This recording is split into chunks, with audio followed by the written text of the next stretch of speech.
Today's story is about an unbelievable and terrifying event. It's a true story, yet it feels like something straight out of a horror movie. This event still haunts people's minds today. It's the story of the Amityville Horror House. A brutal murder followed by a new history being made, and even today that house remains a place of terror. Our story begins in a quiet suburb of Long Island, New York, in a place called Amityville. In this picturesque town stood a Dutch colonial house at 112 Ocean Avenue. From the outside, it looked like any ordinary house. But if you listened closely to the walls, you could hear a chilling, dark history. That history was written on the night of November 13th, 1974, one of the bloodiest nights you could imagine. It was 3:15 a.m. when the DeFeo family was deep in their sleep. Ronald DeFeo Sr., his wife Louise, and their 4 children. Along with them was their 23-year-old son, Ronald DeFeo Jr., also known as Butch. That night, Butch picked up his rifle and systematically murdered 6 members of his own family in their own beds. Strangely enough, despite the loud gunshots, no one else in the house woke up, not even the neighbors. The next evening, Butch rushed to a local bar, screaming, "You have to help me! I think my parents have been shot!" The police arrived, and after intense questioning, Butch finally broke down and confessed to the murders. But what he claimed next was even shocking. He said, "Some voices in the house told me to do it. They kept saying, 'Finish them!'"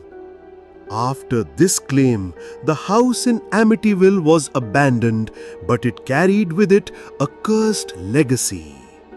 13 months later, in December 1975, George and Kathy Lutz and their 3 children moved into the house with new hopes.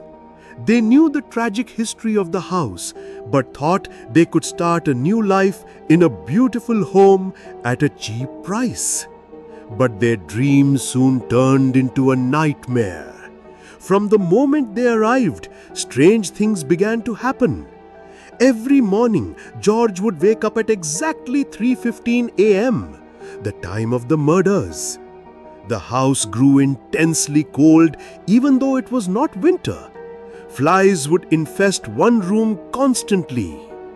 Their young daughter Missy started talking about an imaginary friend named Jody, a pig-like creature with glowing red eyes. Day by day, the events grew more terrifying. Green slime started oozing from the walls. Heavy footsteps echoed through the house at night. And Kathy often felt as if she was floating above her bed in her sleep. The situation reached a peak on their 28th night. They claimed that the house seemed alive. The furniture moved by itself. Cries came from the walls, and an evil force had taken over their home. Terrified, they fled the house that night, leaving only in their night clothes, and never returned. After the Lutz family's claims, the Amityville Horror House became famous worldwide. In 1977, the book The Amityville Horror became a bestseller and a film was made. But with fame came intense controversy. Was the Lutz family really haunted, or was it a well-crafted story to make money? Suspicion grew when Ronald DeFeo's lawyer William Weber publicly claimed that he and George Lutz had drunk several bottles of wine and created a ghost story together to make money. Furthermore, later occupants of the house reported no supernatural occurrences at all. However, there were witnesses who stood by the story. famous paranormal investigators Ed and Lorraine Warren visited the house. Lorraine Warren claimed she felt the presence of an extremely powerful and malevolent entity. During their investigation, an infrared photo was taken which captured a shadowy figure resembling a small child, something that still adds to the mystery. So, what's the truth? Was the Amityville incident a real manifestation of evil? Or was it a perfect blend of human greed and imagination? On one hand, there's a horrific murder. On the other, a family's terrifying experience. And against that, there's strong evidence suggesting the entire event was a hoax. Today, the house at 112 Ocean Avenue still stands.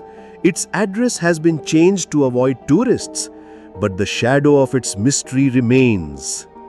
Whatever the truth may be, this story sends a chill down our spine and raises the question: are the things we see or feel truly credible?